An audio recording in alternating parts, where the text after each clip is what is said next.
Hey guys, how's it going? It's Al, week 9 on Draftkings, and I've got an NFL DFS cage match for you. We've got Big T from Run Pure Sports joining the show today, and we're going to play head-to-head. Now, most head-to-heads that you play on Draftkings, you might have a lot of overlap. They end up being like a 2v2, especially in more chalky weeks when there's a very defined path of how you have to go through and build your lineups where all the value is, but this is different. We're going to draft kind of snake style, more schoolyard basketball style, first and 1, second and 2, and then we each take one the rest of the way. But if I pick somebody, Tony can't have them, and if he picks somebody, I can't have them. So there's a little bit of a different strategy once you get into the cage, and we're going to be playing for charities today. $500. The winner is going to get donated by the loser to their charity. We'll talk about those after the bump. So you know what? Let's go. He's a legend. Hey Tony, how's it going, man? Doing good. Happy to come in the cage today. I've been watching it for a while. I like the format too, so I'm excited to hop in. Thanks, man. Look, it's an idea that I came up with a few years ago. It's a little bit different from the way that you draft on DraftKings, so it's a bit of a departure from what we normally do. Tony has given me first pick in the cage. He is going to be playing for the Welly Maker from Drew Dinkmeyer, Charity Water. There will be a link down in the description if you want to donate. The 6th year that Drew has been raising money for charity, specifically for Charity Water. They're over $40,000. He does matches just like I do. I will be playing as always for No Kid Hungry. We've just crossed $40,000 raised as well. The next match from me comes at the $50,000 mark on the bar that's below me on the main screen, where we're trying to raise $100,000 this year for No Kid Hungry, providing school breakfast and lunches for food insecure kids across the country. Tony, why don't you tell everybody where they can find you on social media and all of your work across the daily fantasy industry? Yeah, you can find me on Twitter at BigT44DFS and over at Run Pure Sports, where we do content for all sports and one price. So pretty easy to find. And yeah, again, looking forward to today. Just want to remind you guys about the Smizz Gang Listener League. Go to smizzle.tv/links. It's not a lobby game. It is absolutely no rake. $10 to enter, 3 max, $45,000 in prizes, absolutely no rake. The only way to get in is through smizzle.tv/links, so make sure that you get there. It's going to be in the pinned comment down below. Tony has given me the first pick in this one, and I'm going to go, look, I do weird things when I get the first pick. Okay, I know it doesn't seem like it should be the first pick, but I think that there's enough somewhere else. I kind of feel like I've got an idea of something you might do, but even if you take 2, I want one guy, and I'm hoping you don't pick him already. You want one guy. So see, like, I think that there's multiple guys at multiple positions, but I think that there's one guy that kind of stands out, and I don't think that most people are going to realize that he kind of stands out. I'm not sure there's a lot of super cheap value on this slate. I'm going to go and lock in 4K Khalif Raymond with TJ Hawkinson getting traded away, vacating that 17% of targets that he's had. Khalif Raymond has been just fine over the last few weeks with 4, 6, 7, and 5 targets. Now possibly stepping into a bigger snap role, a bigger market share of the targets for 4K. I like to lock in value early in a cage match. I think that there's plenty of mid-range guys that I can choose from. I'm sure you're going to take 2 of them. Or at least 1 and probably a stud. So like, I'm fine taking what you leave me, because I don't think that there's another Khalif Raymond at 4K that projects for as many targets, like 6, 7, 8 targets that I believe he's going to get this week. Yeah, I mean, you're definitely a big favorite in this format, because I'm going to throw some crazy stuff out there too. For one, I'm definitely not a cash player, way more of a tournament player over the years. And I don't know, man. I like, look at these quarterbacks. First of all, I like the pick because it starts you in a spot where you got all kinds of flexibility. But I look at quarterback and I don't see a ton that really sticks out like points wise. And it makes me just want to take Josh Allen and kind of lock that spot in. I think I will do it. I know that's not going to be typical. It really opens the deck for you, but he's I want to get him. Not a typical player. Like, he's averaging 30 DraftKings points a game. I like the spot, and I don't love quarterback. Like, I'm looking up and down the list, and I just know that I'd be pissed if you got Allen, because then I'd have to take, and I could get a value guy, sure. I like that, but I don't know. It's the tournament side in me. I want to get in there and get my man Josh. So all right, I'll go with him, and then, man, so this is where it'll get a little interesting, because I feel like I should take a value at running back, but again, I like to play for the gusto a little bit. Okay. I don't know though. I should play it safe. I got to get a W for Dink. I gotta get the job done for him. So I don't know. I'll go with a safe pick. Give me Big Ken Walker, 6,200.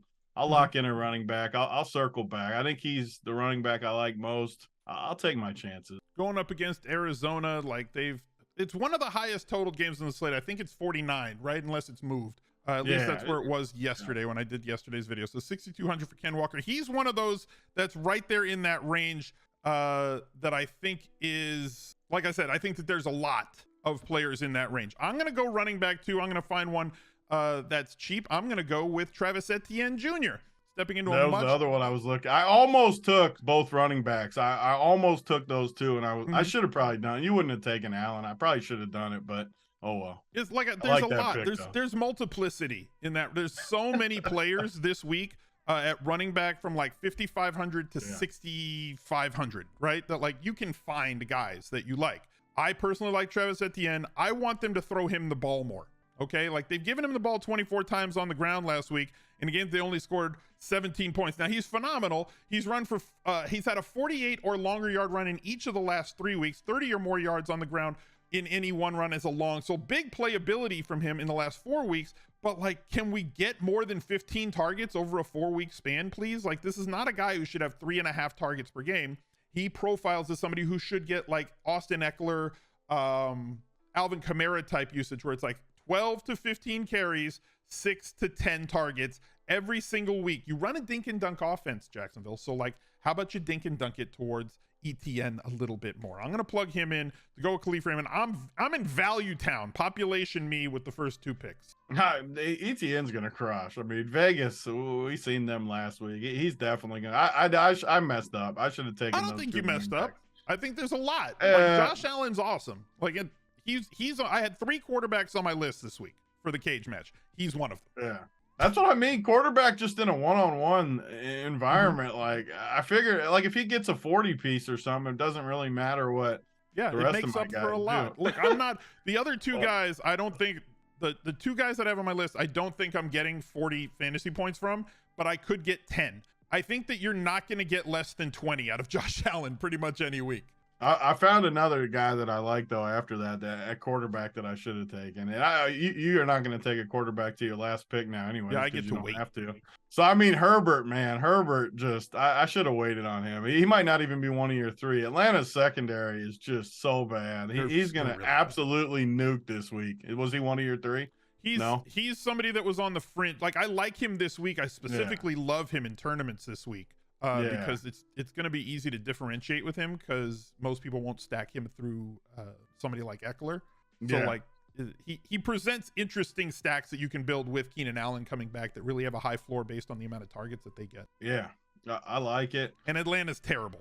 Atlanta's secondary is so bad. Like I loved Carolina last week. They got there at the very end, but man, they had plenty of opportunity. Atlanta's going to get destroyed. Man, so I need to figure out who I need to lock in here. I would like to take one of these Buffalo receivers, but neither one of them is that great of a value. How much is Gabe? Gabe's 69. I just feel I'm going to get a tournament team on you in a one-on-one. That's what everybody's doing. Like last week, I went up against like a Tua double stack with an Amon-Ra bringback in the cage. It's like, oh my goodness. And that game starts going nuclear and I'm sweating. I'm the worst at cash game format, but I can't help myself. It's just how I build teams. Like take high ceiling players.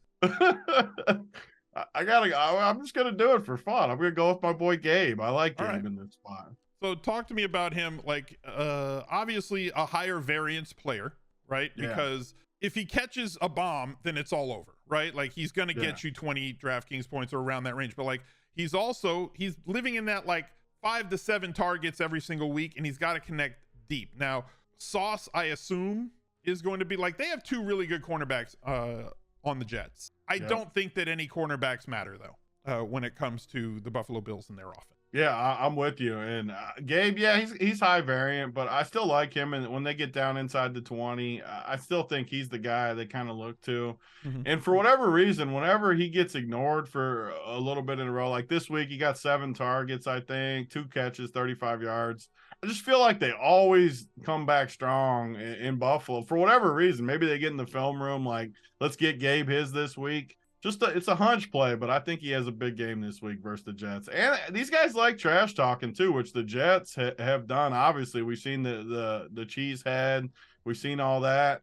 I think that's going to spark this passing game from Buffalo. I may just double stack it on you. Who knows? These guys, I swear to God, like they got his name is appropriate. Let's just say the Sauce's name is definitely appropriate for as much as he likes to talk. So let's figure out where I'm going to go here. I kind of feel like I know where you have to go a little bit, right? Like I have an idea of where I think you have to go. I'm going to lock in one more guy here. And it's going to be Ramondre against Indy. He's been basically a lock for 20 plus DraftKings points since week 5 when he took over the gig. He's played some really giving defenses, 3 of the last 4, Chicago, Cleveland, Detroit, 3 teams that we just stream running backs against all year long. The only other one that's not on that list, like if he had played Houston, that would have just been the 4 horsemen of the running back apocalypse. He squared off against the Jets last week, still had 21.3 points in a very low scoring game. He doesn't need them to score 35 points, which they're not going to because they're New England. Quarterbacks suck. So like he's going to get there for you in different ways. And the 16 targets, the last 2 games, the 5 the week before, give him that really steady floor on DraftKings. He's still only 60. I cannot believe his price fell from 63 in week 7, 64 in week 8, down to 62 in week 9, coming off of 4 straight 21 plus point DraftKings performances. He's massively underpriced yet again. That's why these chalk guys keep getting there all year too. Like it's too good of a spot for the price. All these guys, I still remember 4 or 5 years ago, a lot of these running backs were 8, 9, 10K. Now we're getting them at 6K. It's crazy. This is where they start doing it historically. So like 2016, right 2017, early in the year, the running backs are really cheap. And that's when like guys like Le'Veon Bell and David Johnson and all those guys back then, that's when Team Jam 'em in came into play on like the edge, because they started going up to like 9, 10K. It's like, what do you do? I'm just going to keep jamming them in there because there's 3K wide receivers that can get there based on DraftKings scoring. But DraftKings has changed the way that they've tightened things up this year. And they've really priced up the wide receiver room across the board. Guys like Gabe Davis, who, like we kind of looked at his game log, right? He's averaging 14.1 fantasy points, but like it's either 2 or 35. It's 5 or 35 on a lot of weeks. A player like that used to be 4,500. It's almost 7K now on DraftKings. Yep. So they've juiced up the pricing on the wide receivers, and they're trying to get you to go take running backs because of how easy and predictable double stacking quarterbacks was as a tournament route. So like because of the way that they've priced it, they're changing the way that you should attack the game at least a little bit. Yeah, I mean they're definitely helping you with that decision without a doubt. Man, so I don't need to take a running back. You're not getting another running back. I might. Yet. 3 running back has been pretty viable this year, like you said. The chalk keeps smashing. No doubt. These just guys play are the so best 3 running backs on the slate and a point per dollar, and like that's how you win tournaments now. It's the weirdest year ever. A few of the weeks too have been crazy because like you're pretty good at, like even last week you're really good after the morning with your running backs, and then all of a sudden McCaffrey and Henry come in the afternoon and they nuked the slate too on top of it. It's just crazy. There were 5 running backs, 6 running backs that had 30 plus DraftKings points last week. All high owned too, I think, or somewhat high owned. Only one that wasn't was McCaffrey, who was under 5%, which was crazy. Like even on FanDuel, he was like cheap, and he was somewhat low owned on there, and he was cheap. Goodness. So he's gonna crush in San Francisco. But let me get a receiver. Let me find a good receiver to take on you here. Okay. What about what's the deal with Keenan Allen? He's healthy, right? So here's the caveat. The belief is that he's healthy and should play this weekend. Mike Williams is out. I'm expecting him to get his usual 10 targets. But in the cage, if you pick somebody like Keenan Allen, we're both assuming he's going to play. If he's out by the weekend, you can swap him for somebody for the salary that you have remaining. So like, because I know I want a Chargers receiver for sure. So if somehow he sat out, I could pivot. You could swap to somebody else for the salary that you have remaining if you pick Keenan. Yeah, I'm gonna go with Keenan. I think he'll play. They've had a little time to get fresh there, and like I said, I want to pick on this Atlanta secondary. So I'll go with Keenan. Especially, I didn't know I could replace him if he somehow doesn't play. So yeah, I think I don't want to lock people in, especially in a charity game. It's like, hey, I lost because I had a guy that was suddenly just out, right? Because like he sprained his ankle on Friday's practice, like 2 days after we draft this on Wednesdays. That wouldn't be fair or cool. So we've always had that caveat that, like, if a player is out, you can swap them. Like it. All right. Well, there's a lot of value, right? There's a lot of value at every position, it feels like, but it's all mid-range value, kind of like it has been so far. I'm gonna go with a wide receiver. To go. I like this format. I wish we could do, because what one of the reasons I've never liked cash games and stuff, it comes down to 1v1, 2v2. Like, you got all the same guys. It comes down to basically a coin flip. I like this because it's a whole different strategy. Where to go first, where to wait. I like it. Like, you took a quarterback, so I don't have to take a quarterback. Yeah, you're gonna take him last now. If I take a third running back now, it would lock up my flex, which, like, then you can wait on running back. So, like, I'll try and take a wide receiver here. And, like, Keenan Allen was one of the guys I was going to go to in this spot. Like, it's just like you said, the matchup against Atlanta is absurd. It's very, very good. I'm going to go with targets here. And I'm going to lock in DJ Moore. 21 targets each of the last 2 weeks. One of the only wide receivers in the league who has seen over 20% of his target market share of his team every single week on the year. 5,800. The price has come up. He was 4,900 a couple weeks ago, but, like, he should be in that same range. The fact that DJ Moore, with what his points per game is, specifically the last 2 weeks, because obviously against the Rams he didn't do anything. He had been spotty early in the year, but now with Christian McCaffrey gone, we have a paradigm shift. That 25% of the target market share that CMC was getting is now gone, and DJ Moore is going to be a 30% guy every single week moving forward. And he's 700 less than Keenan Allen. He is 800 less than Amon-Ra St. Brown, the sun god, but he should produce much like those guys. I think that he's like 1,000 underpriced at this point. So I'm going to go with DJ Moore and just lock in targets. I'm going to target them basically everywhere. I like Carolina. I actually stacked them last week. PJ, Terrace, and did you use a bring back with them? Like, did you have anybody on Atlanta? I played Pitts. Luckily, finally did something after 3 years of playing. Was it 2 years now or 3 years? It feels like 3 years. It's only been 2. This one season has felt like 3 years because I was all in on Pitts in best ball, like in the third round. He but, like, still should crush the ball. Even his touchdown, they missed through it. He was wide open and they, like, threw it behind him. Luckily, he caught it. But yeah, I mean, brought it back with him. Who do I need here? So now I got one, man. You have Allen, Walker, Gabe Davis, and Allen. So you have the Allen brothers. I like that. Davis and Walker. Maybe I'll get a tight end. You got to be looking at tight end. I do feel like clearly the best play of the week is Big Bobby Tonyan too.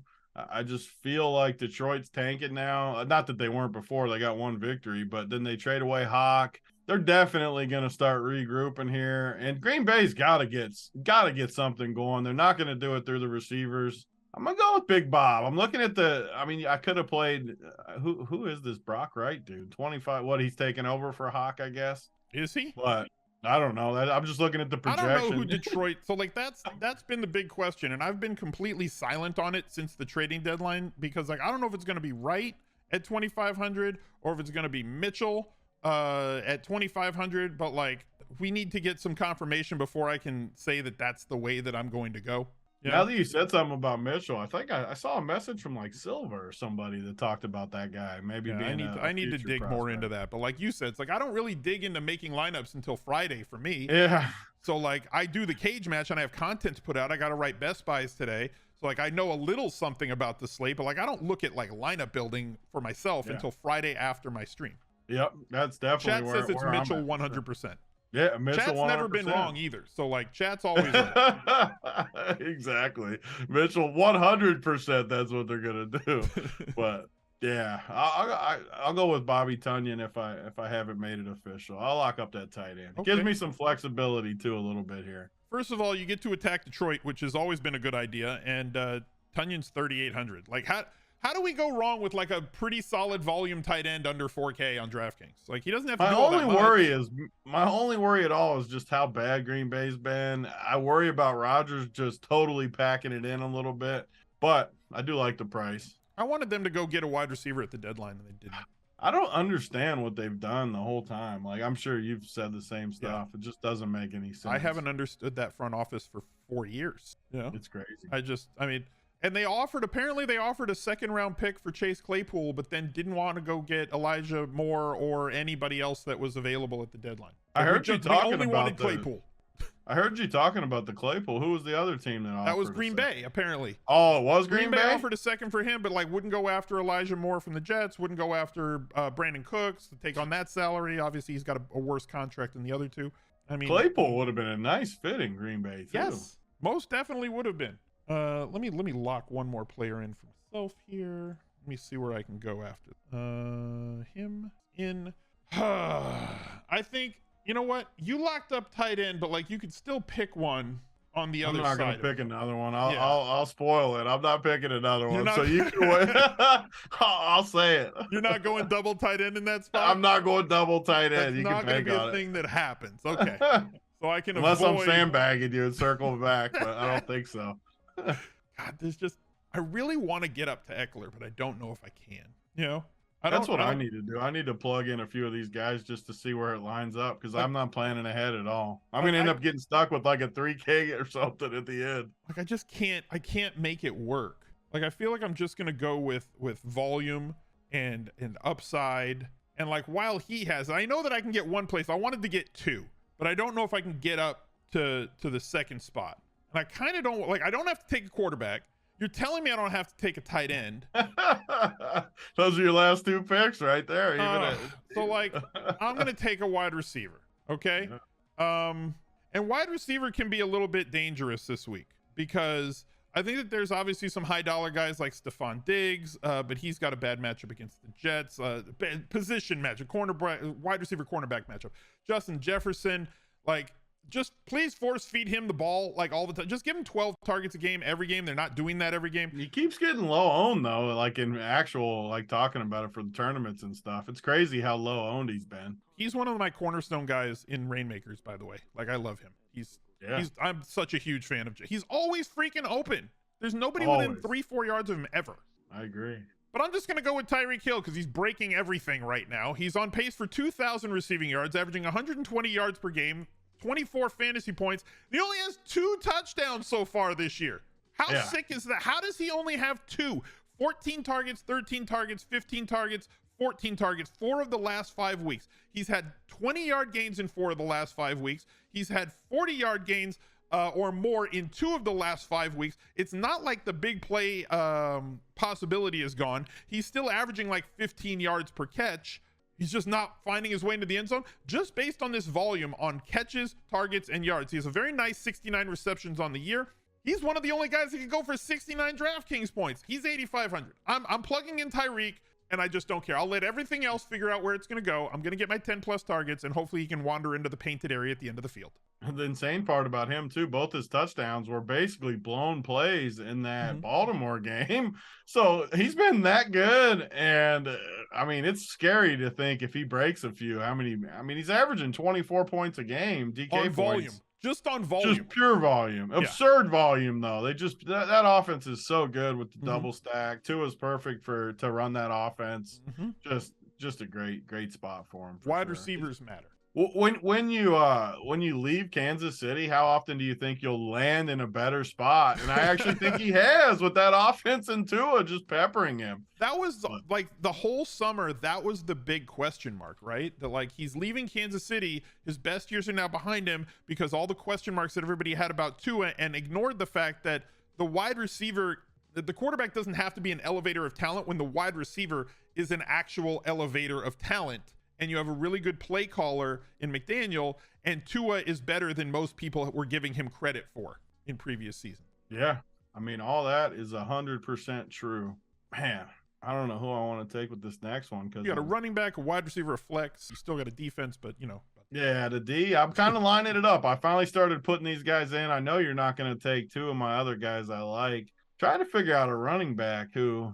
Man, I should have. Who I should have taken was DJ Moore was a good pick too. You're whooping me so far. On this I wouldn't go that. Look, everybody likes to get really 100% one way or the other, like very black and white about cage matches, and like this team's gonna win for sure. And anytime somebody says that team's gonna win for sure, it's the other team that wins. They're very... No, I mean you definitely have a 1v1 better team than me. But obviously with Josh Allen and Gabe, anything could happen. But man, you got a lot of safe guys. Like DJ Gabe Davis Moore. could go nuclear for 45 points, which would put Josh Allen at 40 points, which would mean I lose. I'm gonna have a tournament team for sure. I need somebody. The problem is I lined up my whole team and I got 5,900 for my one spot I don't know, which I guess could technically be a flex. And man, it just looks so good in there with DJ Moore at 58. But I don't know. There's not really anything in that range that sticks out too much. Let me see. Maybe I'll just take, if I can find another 100. You know what? I like Foreman. He's looked good. He's going against the Bengals. I think the Bengals are in a little bit of a rut.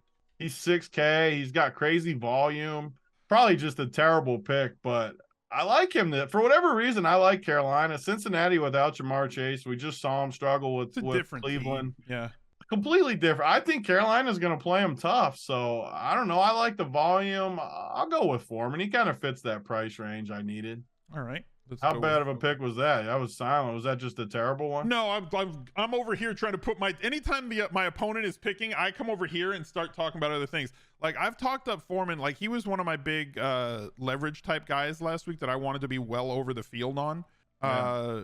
With Chuba being out, in that if Chuba's out again, he's going to get 25 opportunities, which is like that's really all you need. If you're going to get 25 opportunities at 6K, you're probably going to be fine. And I've liked him since before the Achilles injury, like that he suffered at the end of his rookie year that he had that, right?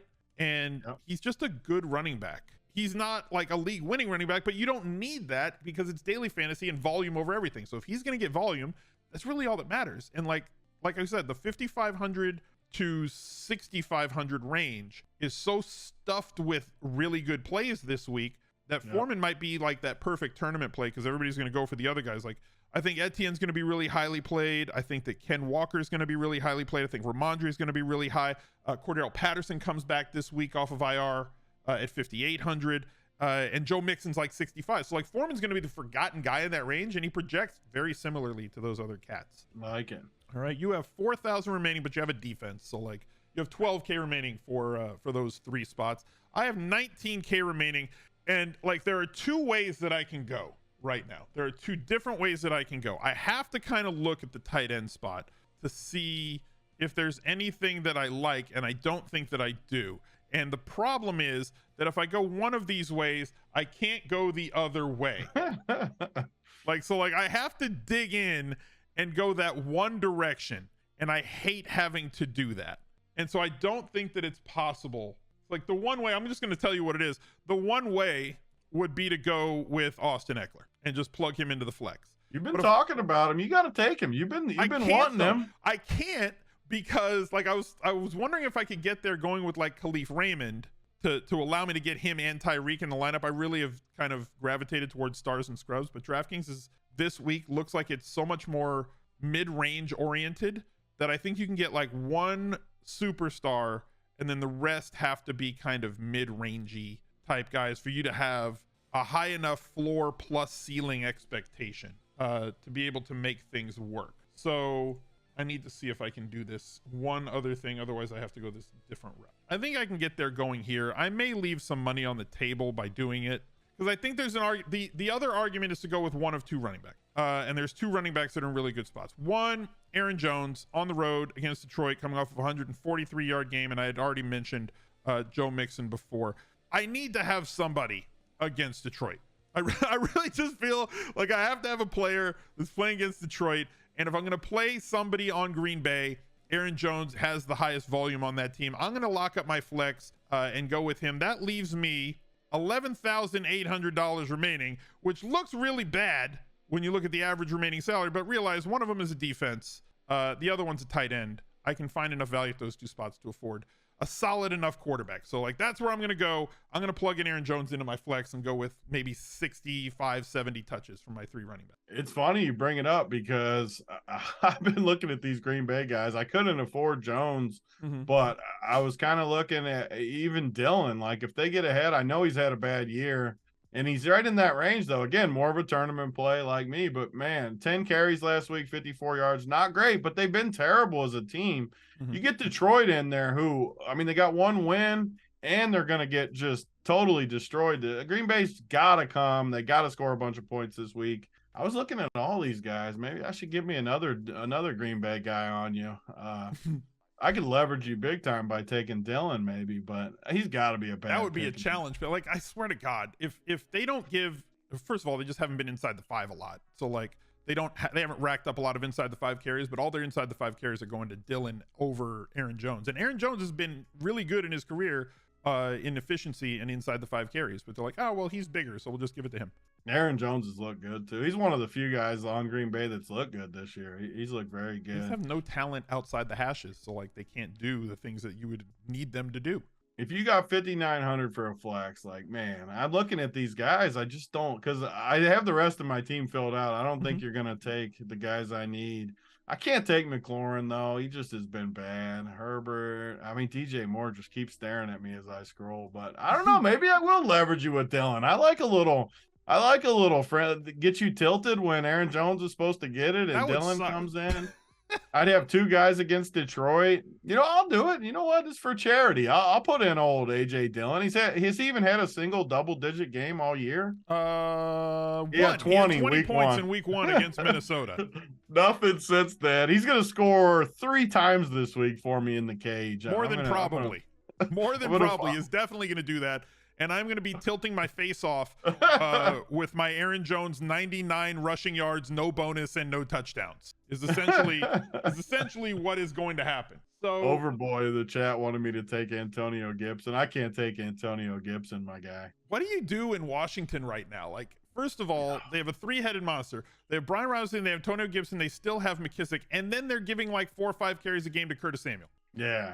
I mean, for me, I just give it to Robinson, like they wanted to do to start the year. Yeah, but not a whole lot of promise there, no matter what option they choose. Okay, so here is where it gets a little bit ugly.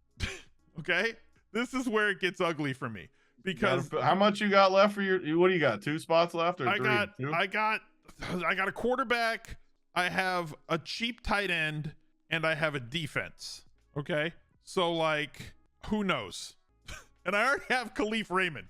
So, like, I know that chat wants me to take the cheap tight end on Detroit. I can smell him, right? Chat, I can smell you. I know it. I know you're there. What does it get you if you do that? Not much is really the problem. It upgrades the quarterback a little bit. Or I can go down at quarterback a little bit with the intention of... Who was your 3 quarterbacks you were looking at coming in? So, I didn't think I could get to Herbert. The other one is Joe Burrow at 66. And then I go all the way down to Justin Fields at 53. I hope you played Burrow because he's going to struggle. He could. He very well That'll could. help me in the cage if you pick Burrow. You're already whopping me too. You should have to take my boy Burrow against me. That's from Cincy. That's my boy. But I'm worried without Jamar. So you could level the playing field by taking him. Jamar makes Burrow great, just like Tyreek Hill is making Tua look great, right? Yeah. So it changes the way that teams can defend. It changes everybody else on the team's ability to get separation and be open down the ballot, right? So like Jamar is soaking up the other team's number 1 guy and thrashing him. And they have to roll safeties over the top of him as well, which leaves everybody else wide open to just roam free in the Sahara and just get massive separation against 2nd, 3rd, 4th options defending them. That's what the NFL is nowadays. So you take that alpha away and it kind of makes the quarterback look a lot more pedestrian. Justin Fields doesn't have an alpha and doesn't seem to need one because they're just running him 10 times a game on average the last 5 weeks. That's what I like. I get at least a floor to expect that he's going to have 40 to 60 rushing yards. That's 6 points right there. If I'm going to give him like 40% of a touchdown, right? 50% of a touchdown. That's 2.5, 3 more points right there. Before he throws a pass, I get like 8, 9 fantasy points. If he even throws a touchdown, which he's had at least 1 in all of the last 4 games with 2 last week, he has actually looked much better. Miami is a tough-ish defense. They just got better by adding Bradley Chubb, but like Justin Fields in that running game presents problems. So I'll take the floor at 5,300. I don't need to stack him in tournaments because of just the rushing ability and no throwing. Like they're not going to throw it more than 25 times, but they're at home. It's just too good of a pick. Like it's just too good of a pick. It's Fields a solid floor, but like there's no 30-point upside. So like, I think he could get you 30.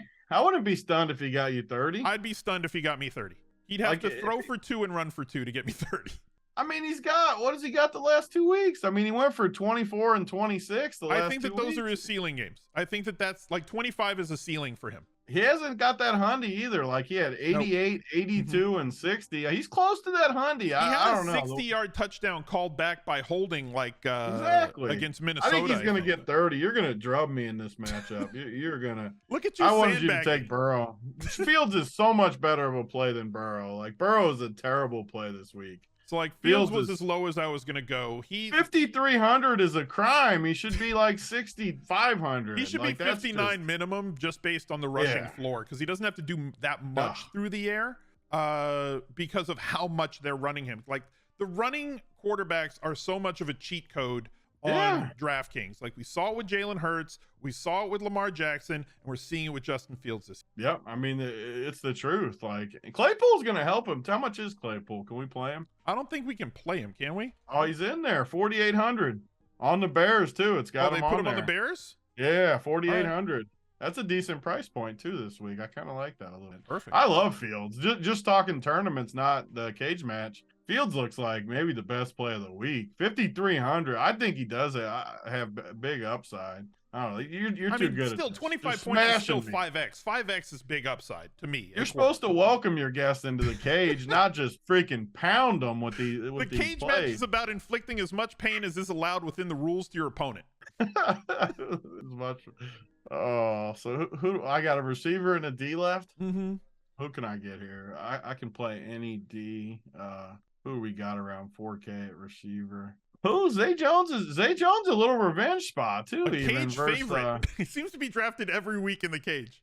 He gets just a ton of targets for 4,100. 11, 8, 5, 10, only 3 last week. But Denver's a brutal matchup for receivers. Man, Zay Jones. Who is there? Anyone else? Oh, my boy Terrace Marshall. I like him lately.